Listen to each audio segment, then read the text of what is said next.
2023 में जनवरी फरवरी के अंदर सीजेरियन से जो बच्चे होने वाले हैं उनके लिए शुभ मुहूर्त कौन कौन से रहेंगे उसके बारे में हम यहां पर थोड़ा सा डिटेल में चर्चा करेंगे। वैसे इसके बारे में पिछली वीडियोस में मैंने बहुत विस्तार से जानकारी दी थी और मुझे लगता है मैंने उसमें कोई भी पॉइंट नहीं छोड़ा था, पूरा प्रयास किया था। आप प्लेलिस्ट में भी चेक कर सकते हैं उस वीडियो को और कोशिश करेंगे कि हम आपको डिस्क्रिप्शन में भी वो लिंक उपलब्ध कराएं। उसमें मैंने आपको एक एक पॉइंट बताया कि जब हम ऐसी स्थिति के अंदर जब हम बच्चे को ऑपरेशन से बच्चा होने वाला है तब हमें किन किन चीजों का ध्यान देना चाहिए, किन किन बातों का ध्यान रखना चाहिए।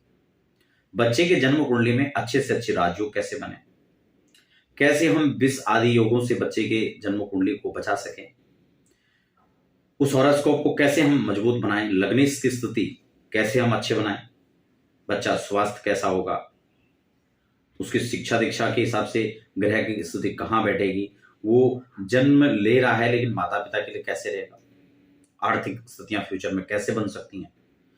ये चीजें हम उस कुंडली के अंदर ग्रहों की लगन को स्थिति को हम जो है निश्चित करके इन बातों पर हम विचार कर सकते हैं। एक बात मैं सदैव से कहता हूं, कई लोग इसका अन्यथा दूसरा अर्थ भी निकाल लेते हैं।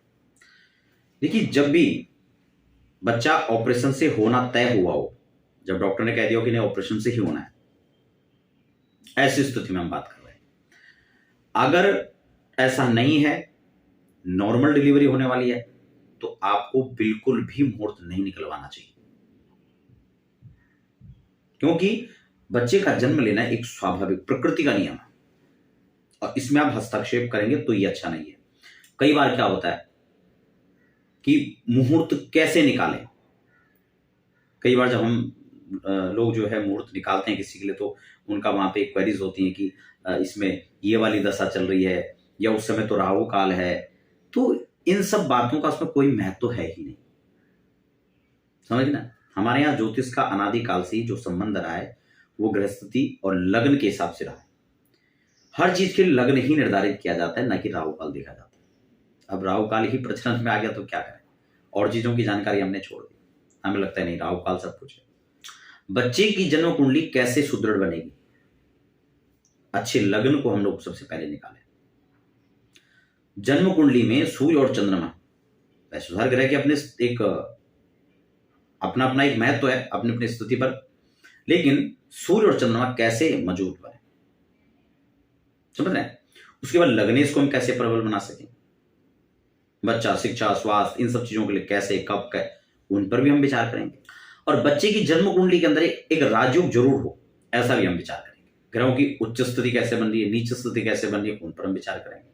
त्रिकोण में कौन कौन से ग्रह आ रहे हैं, केंद्र में कौन कौन से आ रहे हैं, अशुभ योगों से हम कैसे कुंडली को बचा सकें, इन सब बातों का हम लोग उसमें विचार करेंगे। आइए हम लोग आज विस्तार से यहां पर जनवरी 2023 और फरवरी 2023 दोनों के मुहूर्तों को हम लोग अलग अलग यहां पर आपको बताएंगे। डेट वाइज में आपको यहां पर जानकारी दूंगा। आप मुहूर्त निकालते हैं, आपको इस बात का ध्यान रखना है कि उस दिन ऑपरेशन का भी समय हो, माता पिता के जो राशियांक है उसके अनुसार भी अनुकूल हो, उनकी राशि क्या पड़ रही है उस पर भी हम विचार करें। और फिर उस स्थानिक स्थान में जहां मान लो असम के अंदर बच्चे का जन्म हो रहा है, वेस्ट बंगाल में हो रहा है, साउथ में हो रहा है, मुंबई में, पुणे में, या फिर उत्तर भारत में कहीं हो रहा हो, देहरादून में हो रहा हो, दिल्ली में है, तो उसके स्थानिक सूर्योदय के अनुसार और फिर वहां के लगन को हम लगन साधन करें और फिर हम उन ग्रहों की स्थितियों को देखें कि अब कौन कौन से ग्रह कहां पर बैठ रहे हैं। नियम सब पर एक जैसा नहीं होगा। हम लोग दिल्ली में बच्चे का जन्म हो रहा हो, हमने बता दिया कि 2 तारीख में हो रहा हो, और वही ऑस्ट्रेलिया के अंदर अगर 2 तारीख में हो रहा हो, फिर कैसे आप करेंगे उसको। इसलिए हम 2 तारीख को निश्चित न समझें, उस स्थानिक सूर्योदय के अनुसार हम उस नक्षत्र और उस लग्न तक की प्रतीक्षा में करनी होगी, तब वो मुहूर्त वहां पर मान्य होगा।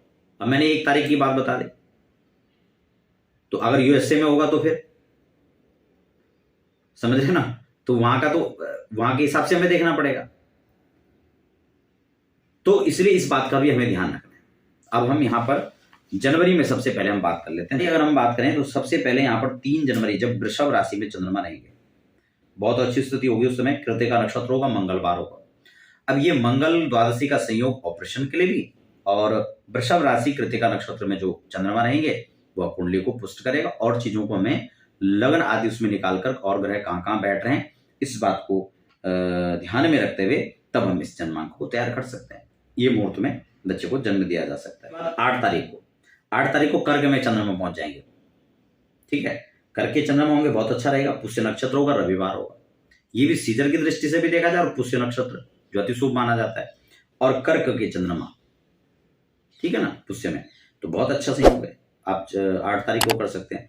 हालांकि कर्क में चंद्रमा 9 को भी रहेंगे, लेकिन आश्लेषा आ जाएगा, तो इस बात को ध्यान रखें।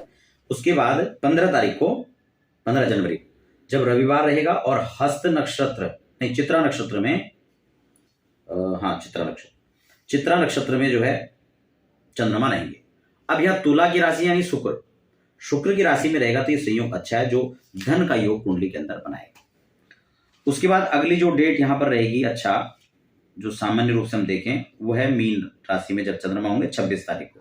इसमें उत्तरा भाद्रपद बृहस्पति का संयोग रहेगा। अब धन का संयोग बनेगा इसमें, क्योंकि बृहस्पति और इधर आपका धनु राशि में चंद्रमा, तो ये भी शुभ है। उस फरवरी की बात कर लेते हैं। फरवरी में आपका 1 तारीख को एकादशी बुधवार मृगशिरा नक्षत्र रहेगा और वृषभ राशि में चंद्रमा रहेंगे। उसके बाद शाम को तो फिर ये मध्याह्न के बाद मिथुन में प्रवेश कर जाएंगे, तो ये दिन भी अच्छा है।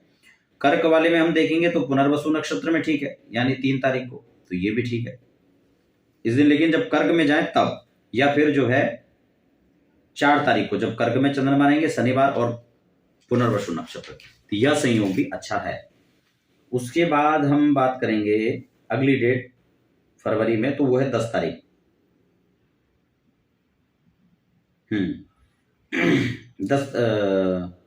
10 में भी ठीक है, और उसके अलावा 11 में भी कर सकते हैं। हस्त चित्रा शनिवार आदि रहेगा, तुला में इसमें चंद्रमा रहेंगे, तो ये भी ठीक है। और उसके बाद हम लोग सीधा 16 तारीख में देखेंगे। यहाँ नहीं, 16 में मूल आ रहा है, 16 में नहीं हो पाएगा, तो इसको छोड़ देते हैं। उसके बाद अगला रहेगा 22 तारीख को, 21 पूर्वा भाद्रपद और 22 उत्तरा भाद्रपद।